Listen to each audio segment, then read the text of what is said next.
All right, so to start off, I'm just gonna introduce us. Oh, Okay. that door is closed.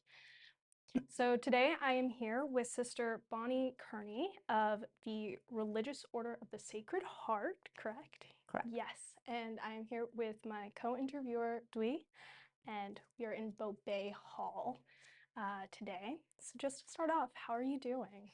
I'm doing fine, thank you. This is sort of interesting and fun. Yeah, we're excited to have you here and thank you for taking the time to interview with us. So to get right into it, can you tell me a little bit about your upbringing? Where are you from? Okay. I am originally from Chicago. Nice. Obviously, my accent is not going to be Louisiana. And I grew up in Chicago and I went to school in Lake Forest and then I went to college in New York. I have, uh, I had uh, four other siblings. Two of them have passed away. Um, and I entered the society after sophomore year, Oh, wow. In college? Or college. Oh, yes, college. yes. Um, so after that, I uh, taught mostly high school uh, in Chicago. We have a network of Sacred Heart schools that's Canada and the United States, but it's also international because our congregation is international. And so I taught in those schools for, I don't know, maybe 15 years. But when my father died, my experience was, man, you really better do something with your life that you really want to be doing. Yeah. And I really wanted to be educating, but I thought there were kids that didn't have the same educational opportunities that we might have had in our own schools. So I started working in other Catholic schools that were not part of our congregation system. So I've worked in all girl, all boy, mixed race, all Hispanic, all Black. Um, and then uh,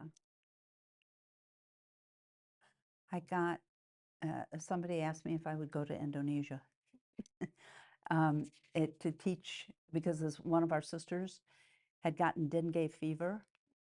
And so she was going to come home for a while and make sure that she was really well.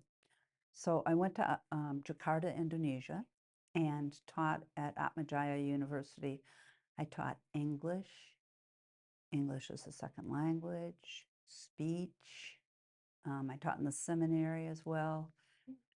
It was an incredible experience because, again, our congregation is international, and I'd been to different places where we had schools, but this wasn't our school. Um, Indonesia's predominantly Muslim, and so we lived in the neighborhood. And the first thing they did was take me for a trip to go visit the gentleman in charge of the neighborhood. Yeah. And it was fascinating. And so it was like in the 70s, late 70s. Okay. Um, That was gonna be my next question actually, is about, yeah. right. And so, or the early 80s. And I think Indonesia's Islamic community has been for a long time fairly moderate. But there was a bombing in Bali, and uh, at one point when I was there, the person I was with said she was one of our Japanese nuns, and she said I could smell the same thing that I smelled in Japan during the war. So it's just, it's been such a rich time. Yeah. Um, so what else can I tell you? What else would you like to know? Yeah, so going back to Lake Forest, have you always been a part of the Catholic faith or? Yes, my family's Catholic. Now, I suppose it would be good to say what Catholic. You Yeah. know, the the range in any religion is so broad. I think I'm a broad Catholic. Okay. I may be a religious nun, but I'm a broad Catholic. Broad Catholic. Yeah. Can you go into a little bit more detail on how you would define that philosophy? Yeah, I think that sometimes um, it's been easier for the church, in my estimation now, Yes. nobody else, in my estimation, it's been easier for the church to have its rituals and its rules and its patterns. Um, and I don't see Jesus that way. And Jesus broke those patterns. He broke into different rituals, and he broke into I mean, he talked to women, he talked to strangers, he touched people who were taboo. I think that's what I mean by broad Catholic. I think it's hard for a system, so a church is a system, sometimes hard for them to understand that's not what Jesus set up. He didn't set up a church, he set up a community of believers, people that were supposed to take care of each other. So that's what I mean by broad. How would you describe or how would you see a flourishing like church? What in your Oh mind man, does I that look like? I would see it's different. Let's get into it. um, I think I don't know how this is going to sound, but I go to St. Jude's, Mm. Our Lady of Guadalupe St. Jude Church on Rampart, and it is a absolutely mixed community. It is gay, straight, black, white, Hispanic, drunks, um, everybody's there.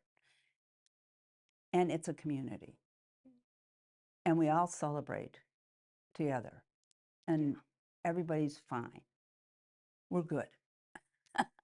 And I think if we walked out of the church, we would still be good with each other. So I think that's what I would see. I think that, again, going back to it, flourishing would mean there'd be life, not just um,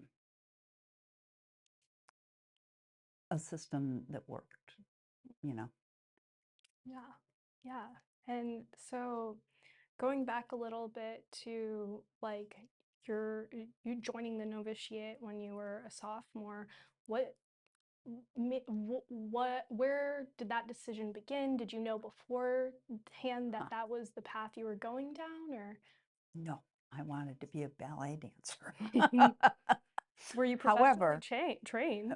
oh no, but by eighth grade, I was already 5'8.5", Mm, and in those days, because I'm a little bit older, um, really, you weren't going to have some man carrying around a 5'8" woman. They were tall. That was too tall to dance. So I told you I had four siblings, and I was the third person. And I had two brothers older than I was, and I really felt discriminated against. yeah, That was my first bit of discrimination. I thought girls are treated differently than boys. yeah, And so when I went to an all-girls school, our Sacred Heart School, I traded in my family. I said, I am not going there. I'm going to the public school. I'm going to do what my brothers got to do. And my parents said, you're crazy and you're not. And this is what you're going to do. And when I got there and they were all girls, I thought, this is going to be the most horrible experience of my life. mm, And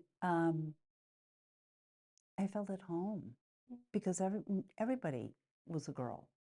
Nobody was discriminated against. I got to play all the basketball and volleyball that I wanted to. I was on all the teams, it was great. Nobody said girls don't do that. So I think while you were asking about how did I get to where I was, I think I finally felt at home in something that was a little bit different. And I also learned how to meditate's the wrong word because I think there's too many aspects to it, but I learned how to think about, well, what would it be like I liked Jesus. mm, That's the person I happen to like. a lot.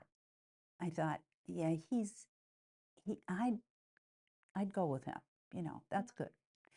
So I think that's what, pushed me beyond ballet, which I probably would have been very bad at, but anyway, all, all good.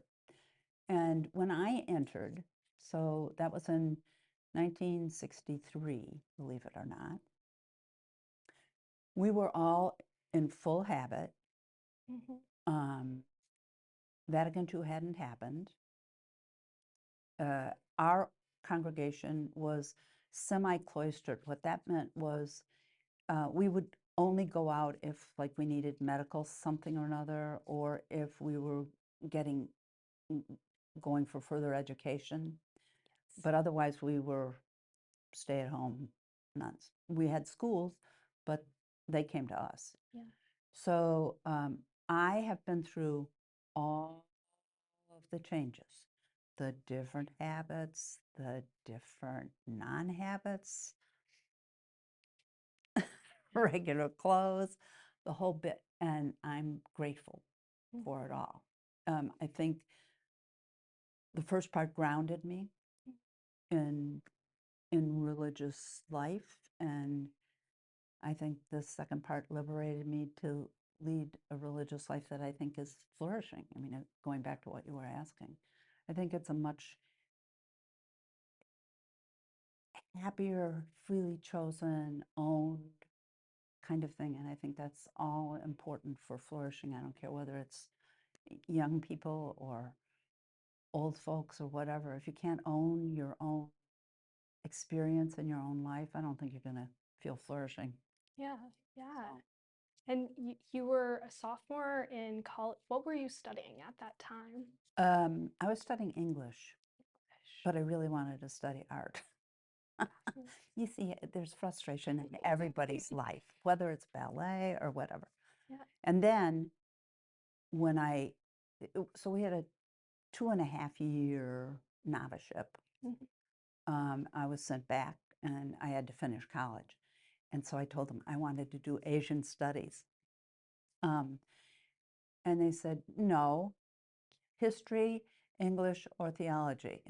I went, well, but Asian studies is going to be up and coming.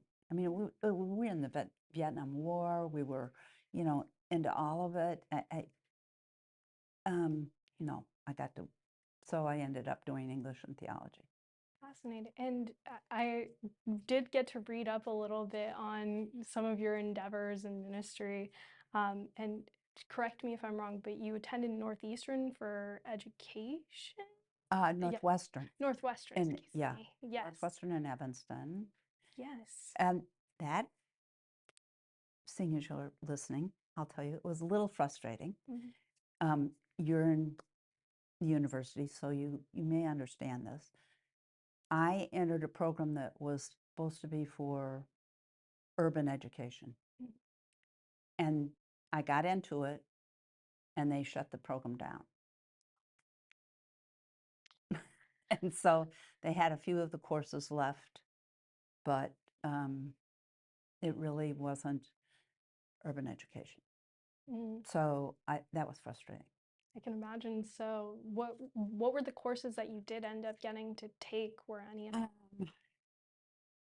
I can't even remember what they were, but I do remember, I hope this is not your experience, that the person that I had as my advisor um, was the head of the department. mm, And Northwestern is a huge school, and they have a lot of grants and funding and all of that.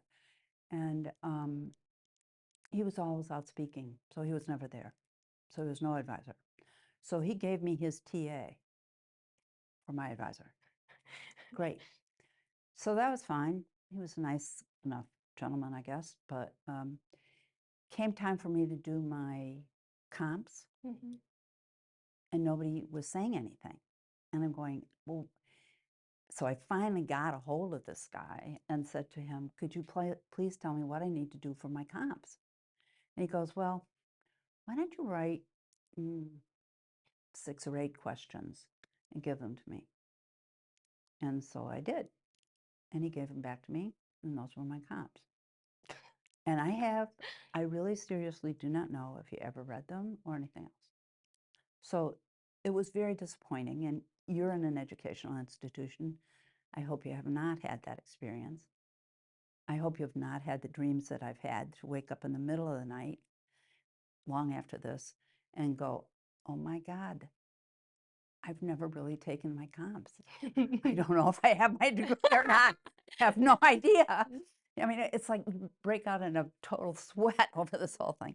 So I hope you haven't had that experience. The people that I met were great. So that was good. But the system, I'm not a systems person per se. The system was not helpful to me.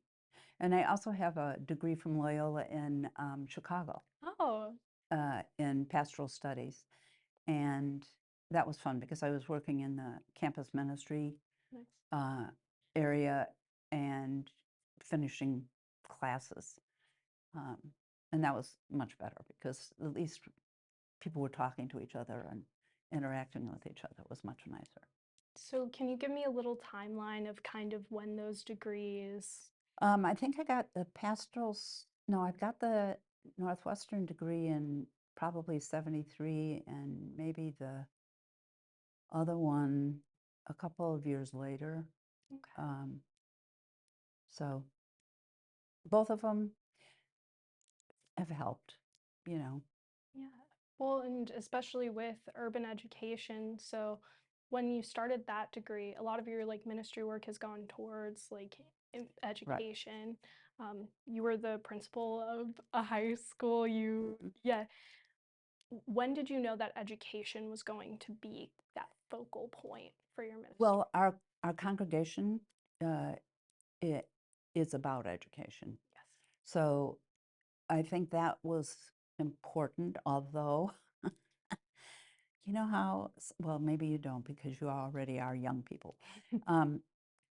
You think you know what you know, but you don't really. I Mm-hmm. didn't necessarily realize I was going to end up teaching, even though that's what we did as an organization. So I think that was, I think education has always been important for me.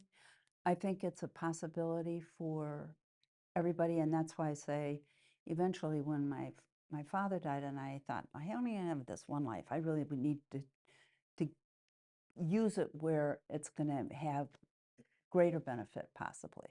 Yes. It doesn't mean I'm better. It just means I can learn more and maybe I can give more. So it can be mutual. And that is the truth. I think education is mutual. If it's not mutual, it is not education. So I'm going to give you an example. Um, one of the things I worked in a shelter, a women and children shelter in Chicago, well, one on each side of the town. And in Chicago, the zoo is free. So I asked these moms if I could take these little kids to the zoo.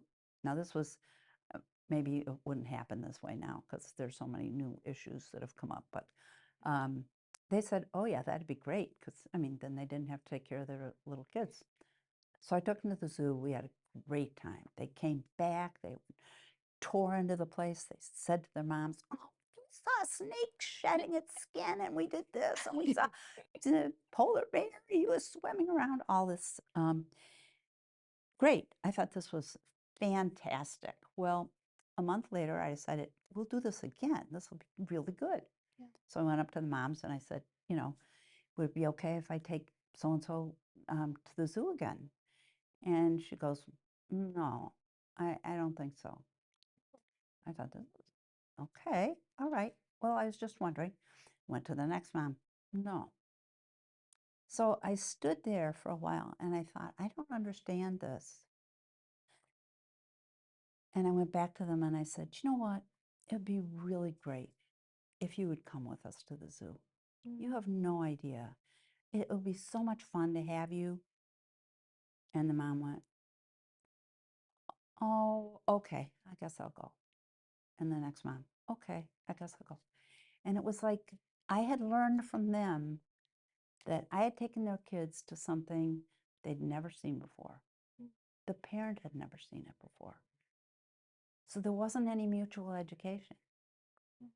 I had made the child have something the parent never had, and that was hard. So when I invited the parent, then it became mutual. And I think that's really important in terms of education. It has to be, something about it has to be mutual for Yeah. me.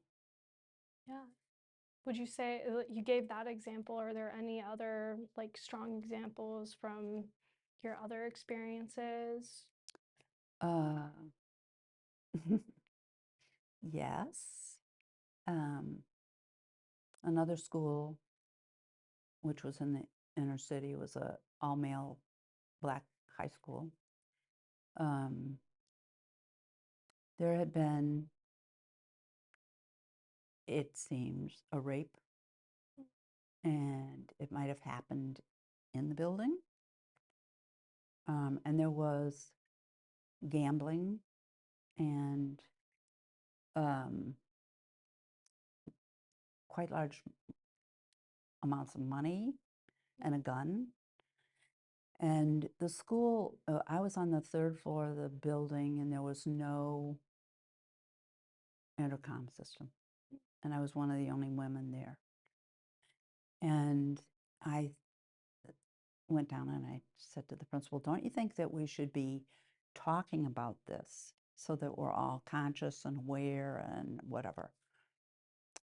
At any rate, the long and short of it is I ended up telling the archdiocese that this was going on, and they had no idea. And eventually I got, my contract was canceled. And I think I fought it with the archdiocese, and I didn't go back because they kept saying, oh, they have to take you back. And I said, why would I want to go back? They're going to kill me. Yeah. um, so uh, I think that wasn't mutual. They weren't understanding that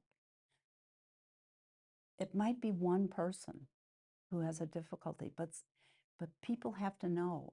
A educational institution is a community again. If it's not a community, and if the parents don't know what's really going on just because you're nervous about it, I don't think that's a good plan. Um, so I think there are a lot of things like that that I've tripped upon as I've gone through teaching in different circumstances. Uh, and I think for me, they've been learning experiences. Um, Happily, they haven't caused any major difficulties. And again, just for a little bit of clarity, when was when were you teaching at the all black men's school? Probably, I'm not good at dates. Probably 20, between 2005 and 10, maybe somewhere around there. Yeah, and to also get some context, what ended up bringing you from Chicago to New Orleans? Ah, okay. Well, I applied. I told you we're an international congregation, and I had gone to Indonesia. Hmm. And my experience was I could speak English, but I couldn't speak Bahasa Indonesian. And they didn't have time to teach me Bahasa Indonesian and have me teach. I thought we have to do this better. We have to learn a different way to do this. So this is another example. So I applied for the Peace Corps as a nun. But I didn't tell anybody that I was a nun. I just applied for the Peace Corps, and I got in. And it's a very long process in case you try it. I got a letter saying I was accepted to go to, oh, why can't I think of it now? Anyway, and I had 10 days to make up my decision. Now, this had been a 1.5 year long process, and they were giving me 10 days. Now, the Peace Corps is one of these places, again, that believes in mutuality. Yeah. You know, we're coming to be of service to you and to learn from you. Well, I wasn't feeling that. I wasn't really getting that from them. So I looked up everything I could about the place, and I called them up and I said, yes, I do have some questions. I'm a Catholic, and could I, you know, will I be able to go to church? Right. And they said, bring your Bible. I said, well, that's a good idea, but that's not what I'm asking you. I'm asking, could I go to church? And they said, well, there is a Catholic church in the capital, and you'll be there when you come, and you'll be there when you leave 2 years later. And I said, okay. I looked up some more things on the internet, and it turned out that because this was an Eastern European country, they were sending a lot of older, so I was probably in my middle 60s at that point. They were sending older people to this particular country because they would not be seen sexually. Mm. And therefore they would be able to do something, but not. And there had been a lot of rapes, which of course they never disclosed to anybody unless you really looked it up. So in the long run, I turned it down, and I was really upset. I said, listen, I speak some Spanish, I speak French. Why would I go to a country where I have no clue about the alphabet even? It's a totally different alphabet. And they said, well, you can learn it. And I said, well, that's some of the reason why I was trying to figure out how was the Peace Corps doing this better than maybe our congregation was. And I found out that they weren't. They have, in case you're interested, they have since changed that. You can ask for a certain place, or you can negotiate a little bit. Have So, you tried again to? oh no, no, no, no, Yeah. no. So you were asking me, how did I get here? So I was going to the Peace Corps, and I ended up in Louisiana. I was teaching in our school in Grand Coteau, Louisiana, which is between Baton Rouge and Texas, basically. It's rural, very rural. And so I taught there for a while, and then I came here because we ran, after Katrina, the religious who were here set up a volunteer house. When nobody came back, a lot of parishes had empty rectories and empty churches and empty all sorts of things. And we leased a rectory from the Archdiocese, and we had a volunteer house for young people who were coming to the city to rebuild. And this is Duchesne House? Duchesne House, yeah. Yeah. And it was great. We had young people from all over, college age, high school age. And they came, and they basically, most of them worked with SBP, St. Bernard Project, but some worked with Habitat for Humanity. And they would go out and build and then come back, make dinner, and we'd sit around and reflect on what was their experience and why was it worth it, and what did they meet during the day. And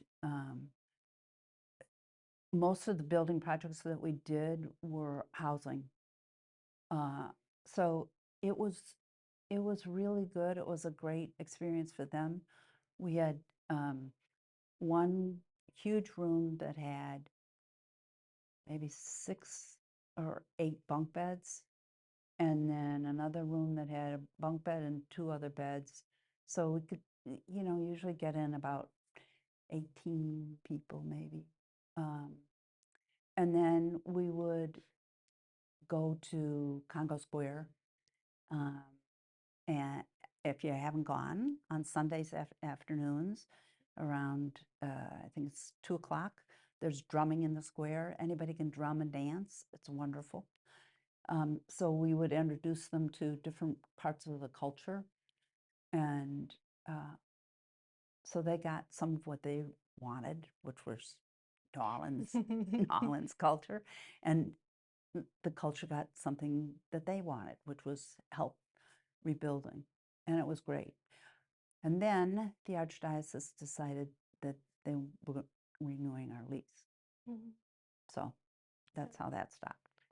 That was around 2019, yeah? Let's see, what are we at? 24? Yeah, that's probably right.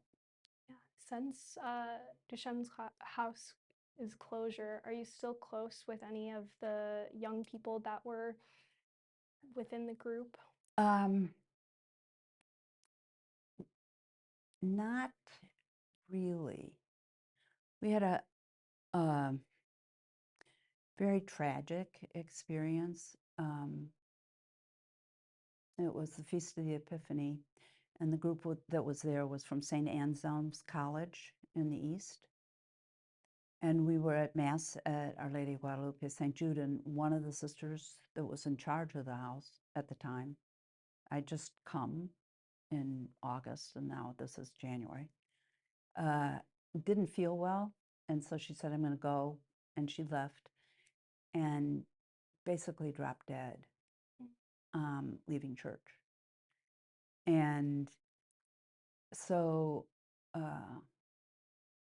they didn't, they tried to revive her often enough. I must say, the people at the hospital tried to revive her and tried to revive her. And finally I said, please don't do that anymore. And they all stopped and prayed. It was quite touching.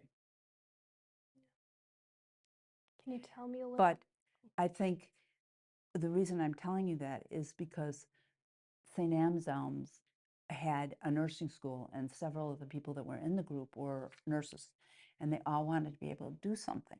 Well, I mean, you can't really do anything. I said, yeah, you can do something. You're going to have to hold yourself together as a group. And you didn't know that was part of this trip. You had no idea that that's what you would be experiencing. You thought you were here to build. You thought you were here to have a wonderful time. And look, you've been struck by tragedy, and you don't even know the person. And so I have met with one of the group leaders with her. I've met a couple of times. But the others, I mean, you're in college, you go on, you move on. We took down the website. Basically, it's there. They can see their pictures and they can see what happened. But I haven't really connected with all of them. Yeah. But I think it was probably time. There are so many tragedies that have occurred since that time. I mean, think about Puerto Rico and, Lake Charles and Texas and so many other places. So it wasn't all going to be centered here. And so that's the way it happens sometimes. And so you ended up, you were here before Katrina and after. Did you have any, do you have a Katrina experience or? I was not here. I was in Chicago during Katrina, but because I was, I think, on the sabbatical, because this job that I had stuck my thumb into didn't rehire me. They gave me a year's salary. So I was on a sabbatical. And I went to Texas and worked there for the Katrina victims, because we have a school in Houston.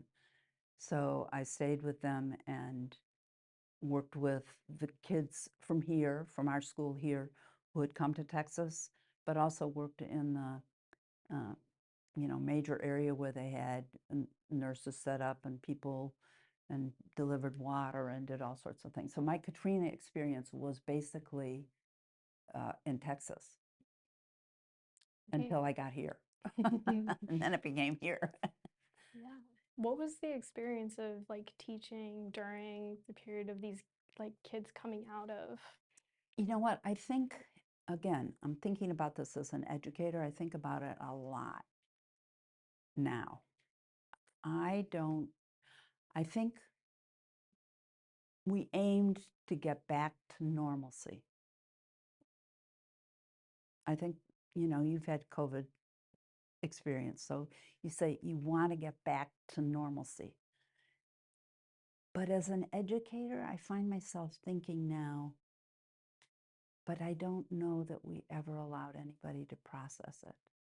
I think that if you walk around New Orleans, I don't think you can pass by a person who's from here who has a post-traumatic stress syndrome. That's never been touched upon. I think the kids who were dislocated and had to come back here, they can tell the stories and everything else, but I don't know that they've ever been able to get into what this situation was for them, what it meant to them, and come out of it. And as an educator, I think that bothers me a bit Mm. because I just don't think we should imagine that getting us back to normal means we can do all the things we want to do, we can buy the things, we can travel, we can have water, we can have all those things are really important and they're essential. And that would be a great starting ground because if you don't have that, you're not going to have anybody coming to school or wherever it is to work. But we haven't done the next step, which is processing what that meant to people. I don't know where you all were. I don't know how old you were. But yeah, you may have had an experience like that where COVID is probably the closest thing, and you've all experienced that. Was it good to get back to normal?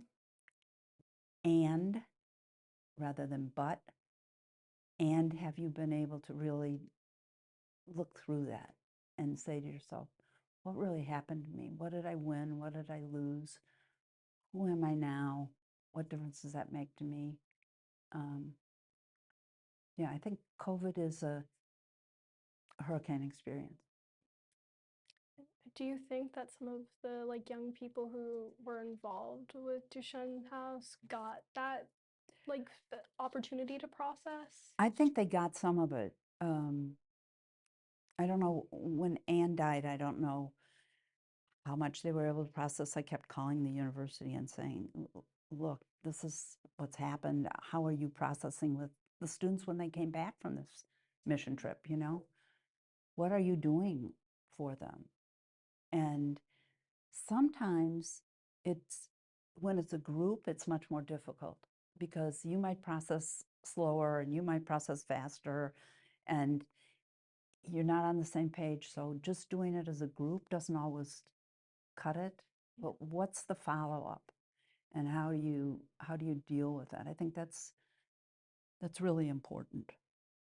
And getting into processing a little bit from a different angle, would you say within the Catholic faith, have you had any times where you've had to process or kind of question that faith, or has there been any difficulty? All the time, all the time. I mean, if your faith is alive, if my faith is alive, it's going to be challenged by me, by my experience. I this might not be a very good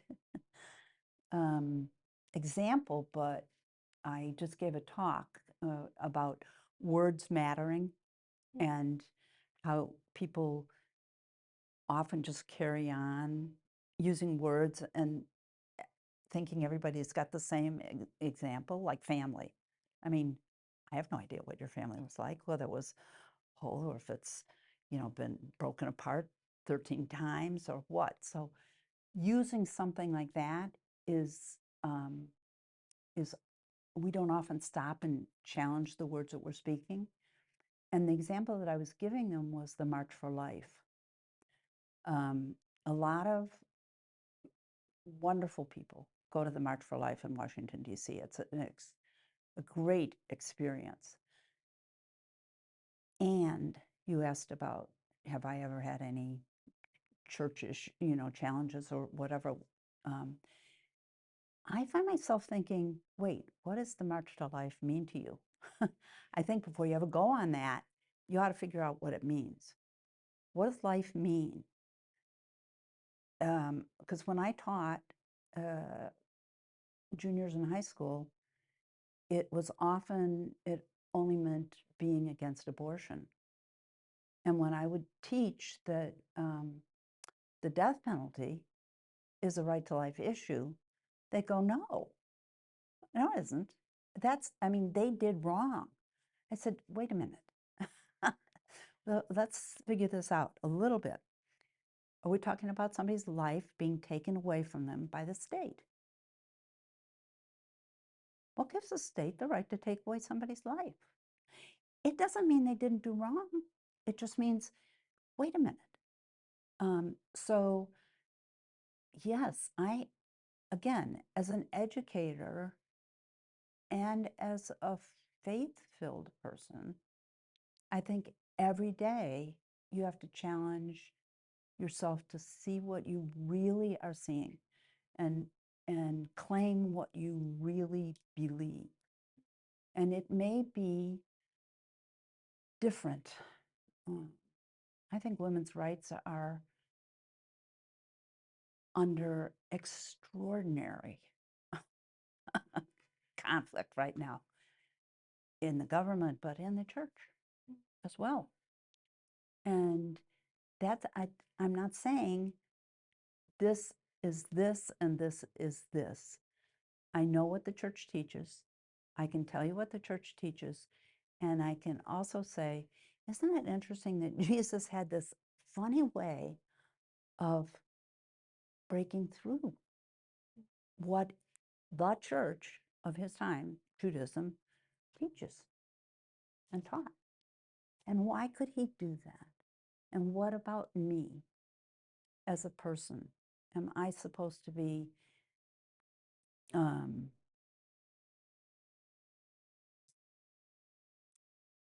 caught, or am I supposed to be freed? I don't know if that makes any sense. And I'm not sure that other people would particularly appreciate it, but It's all about your definitions of your faith. So I just think it's worth, as an educator, you have to continually ask the questions. yeah. And on the flip side of that, aside from challenges, where have there been moments where you have felt freed by your faith? I think even in the hard times, like speaking out against that situation in that one school, really, I was getting some death threats. I still felt freed because I think you can't live a faith-filled life without integrity. And I felt like I had claimed my integrity. There were people that didn't want me to. Some people in my order didn't want me to speak out. But I felt free because I thought, okay, I will live by this. If I always do this little bit about, if I die and really everything is the way faith says it is, I'm going to show up and I'm going to say, well, was it okay? Did I do okay? And I want to be able to say, I tried. I did the very best I could. So yeah, I think those things are good. I think every once in a while you see people break through. I don't know. Do you all have to take scripture classes? Do you? Yes. Okay. So you know how people interpret scripture very differently? Yes. Okay, well, sometimes that was a breakthrough. You could get people to see the scripture is wonderful and it's rich and it's culturally embedded and historically embedded. And if you are only going to take it on the surface level, and the whale's going to swallow Jonah and the snake is going to speak, and if that's not true, then you're a liar. I'm a liar. Thank you. I said, well, I thought you studied mythology, and didn't you get it that those people all thought that their religion was, you know, it's how you get at the language. I think that's a positive too. When you see kids break through and claim for themselves knowledge, broad knowledge, not litigated knowledge, Yeah. if that makes sense to you. And it does mean you have to be cautious and careful, because I'm not determining anybody's faith, you know. So I think, yeah, that's good. I think even when that sister died, and then we said, stop this, she's not going to live, so stop. And when they all prayed, that was the most powerful experience for me, because it was like, okay, there's a reverence here for life that is really strong among these nurses and doctors and everything. And the main guy was saying, stop, let's pray. And it was awful situation. It was just awful. And yet everybody was praying. I think that's a positive. So, the glory and the pain go together. And if they don't, we've got a problem. Fabulous way to put it. Thank you for sharing that. And do you have any follow-up question? Come on, Yeah. jump in. Yes, I do. Way back, so when you will move to Indonesia and you have interactions with different religions, so have you ever found yourself and your mindset had changed about God or anything? Absolutely. Yeah. I mean, I think God is not going to be contained by any religion. God is far, far beyond that, if God is God. And I think the aspects that people see in a particular religion are some are cultural bound, some are taught to you, but it's great. I mean, I love Taoism. I love the fact that it gives you that harmony of, the both and. And I think that's one thing that Catholicism often says, this is it. It's not both and. So I think that's a gift. I think Judaism is beautiful. They have this tradition. I have it on my ring. Is this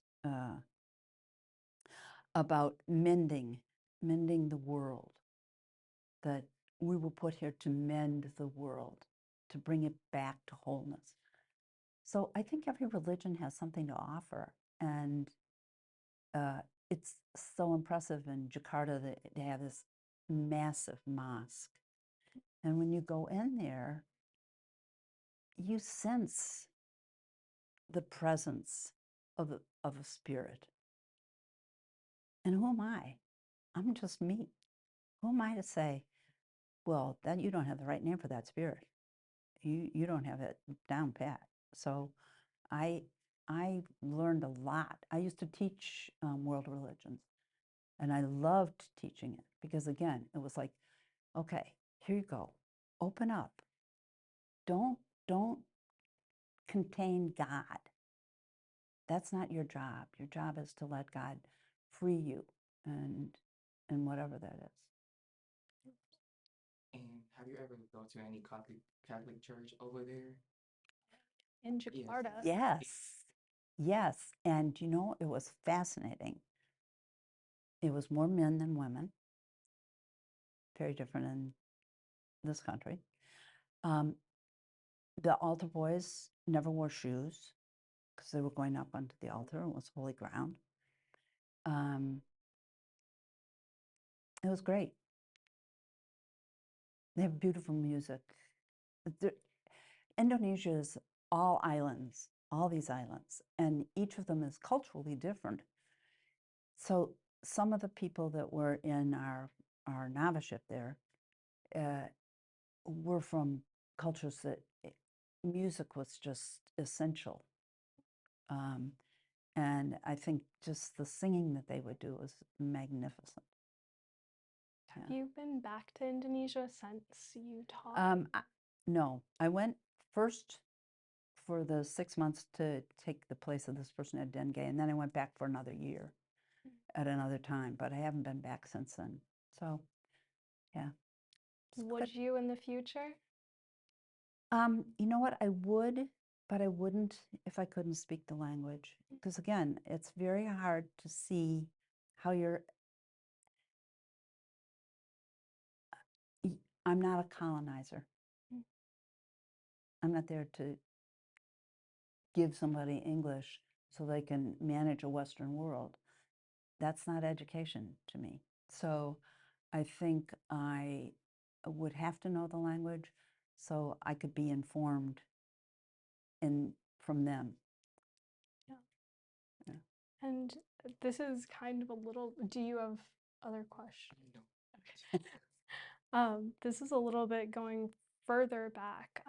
You mentioned both like the passing of your father as a turning point, and then you've also talked about in other like interviews you've given or readings I did about how Vatican II, introduced in the mid 60s, like also changed approaches to education. Can you kind of, did those turning points go hand in hand, or is there a little bit of space between those two? I think there was space between them, and I think they were. I think my father's death was personal. Mhm. You know, I think Vatican II, it was, I guess, personal, but I think it was more. Well, it affected religious life. It affected the way we handled our schools. It affected, we're no longer in a habit. So it was a broader kind of thing.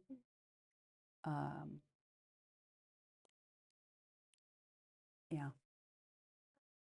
And going back to your family, so you mentioned you're the third. Is your youngest sibling also a brother or a sister? My youngest is, so my oldest and my youngest siblings are both dead. Mm. And the three middle folks are still alive.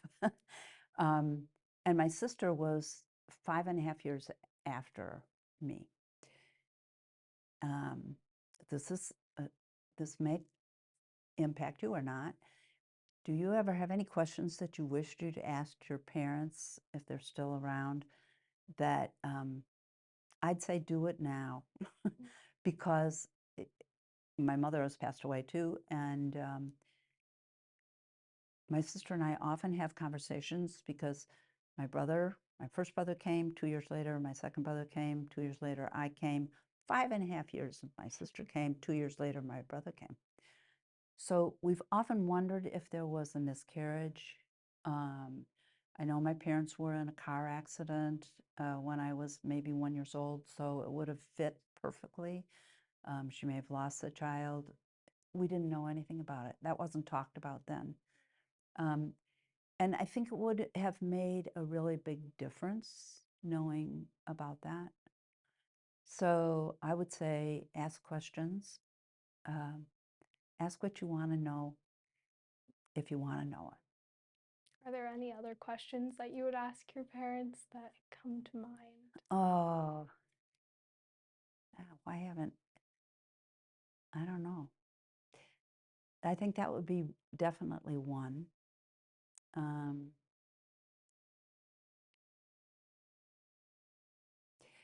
No, I can't think of any other ones.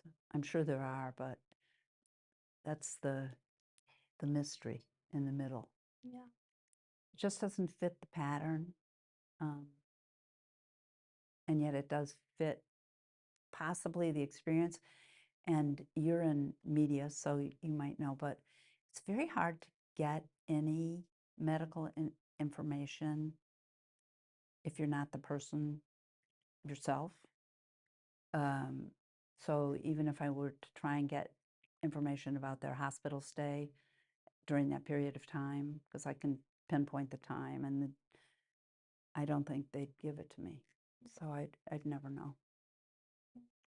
I don't know how newscasters do it, but they seem to get in there and get all the information. So Investigative journalism. I know. Yeah. I might have to pay somebody. And we're almost at time. Dwee, anything else that you would add? No. Fabulous. Anything else that you would want to Well, I'm going to say flourishing. I hope that the education that you're getting, the experience that you get from interviewing people, allows you to flourish. I think that is the mutuality part of it. I'm big into mutuality, as you can see. I think if we don't share our lives, we tend to not have lives that are flourishing. I think that's what Duchenne House was. Students came down here and they helped people build, and the people fed them red beans and rice. And, you know, they had something that was mutual. That I think we are basically a community, and I think we're losing that right now.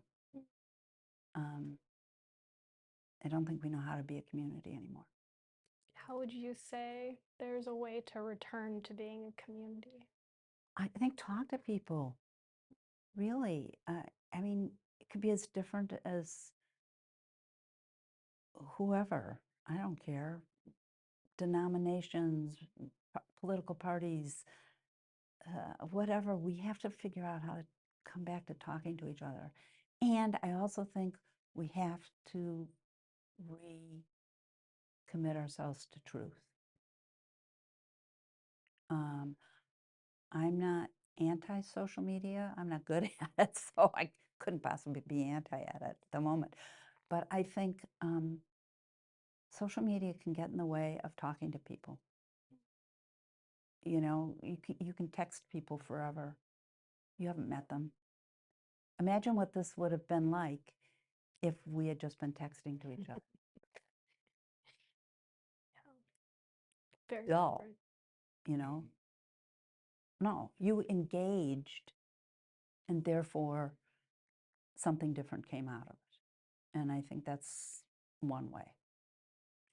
Fabulous. Well, with that, thank you so much again for taking the time to sit down and talk with us. It was wonderful to be able Good. to interview you and hear about your experiences. Yeah, thank you.